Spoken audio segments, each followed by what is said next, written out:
চলমান ইসরায়েলি আগ্রাসনে বিপর্যস্ত ফিলিস্তিনের গাজা উপত্যকা চরম খাদ্য সংকটে পড়েছে দেশটি।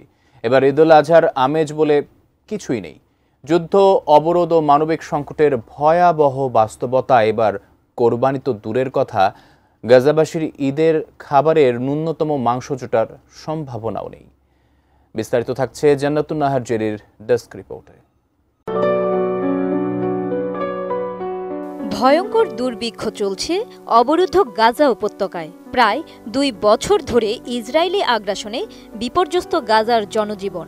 দীর্ঘ এই সময়ে প্রাণ হারিয়েছেন ৫৪,০০০-এরও বেশি ফিলিস্তিনি, আহত হয়েছেন আরও লাখখানেক।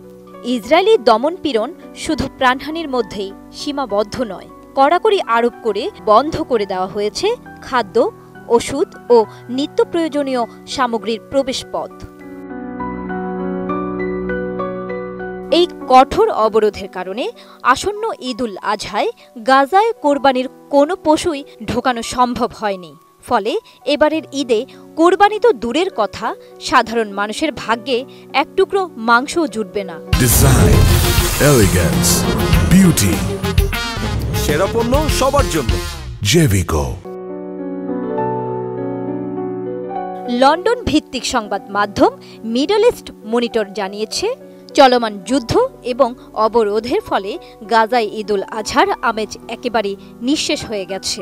২০২৩ সালের ৭ অক্টোবর থেকে গাজায় হামলা চালিয়ে আসছে ইসরায়েল। এর ধারাবাহিকতায় চলতি বছরের ২ মার্চ থেকে অঞ্চলটিতে কঠোর অবরোধ জারি করা হয়। এমন প্রেক্ষাপটে ফিলিস্তিনিরা যুদ্ধাবস্থায় দ্বিতীয়বারের মতো ঈদুল আজহা উদযাপন করতে যাচ্ছেন, কিন্তু ইসরায়েল খাদ্যকেও যুদ্ধের হাতিয়ার হিসেবে ব্যবহার করছে।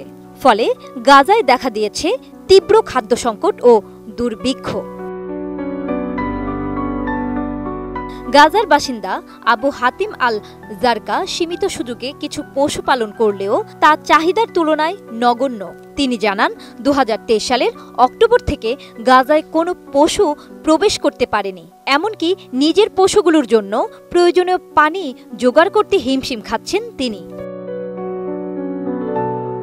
আল জারকা বলেন, গাজায় এখন যে পরিমাণ পশু রয়েছে তা কোনোভাবেই সবার জন্য পর্যাপ্ত নয়। তাছাড়া দাম এত বেশি যে সাধারণ মানুষের পক্ষে কেনা অসম্ভব। বাস্তুচ্যুত ফিলিস্তিনিরা জানান, তাদের কাছে ঈদের আনন্দ এখন বিলাসিতা। টানা কয়েক মাস ধরেই তারা ক্ষুধা ও দারিদ্র্যের সঙ্গে লড়াই করছেন। ইসরায়েলের অবরোধের ফলে খাদ্যপণ্যের দাম আকাশ ছোঁয়া, বিশেষ করে মাংস ও সবজির।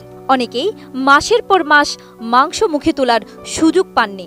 চলমান সংকটে এবার গাজাবাসীর ঈদ যেন শুধুই আরেকটি বেঁচে থাকার সংগ্রামের দিন।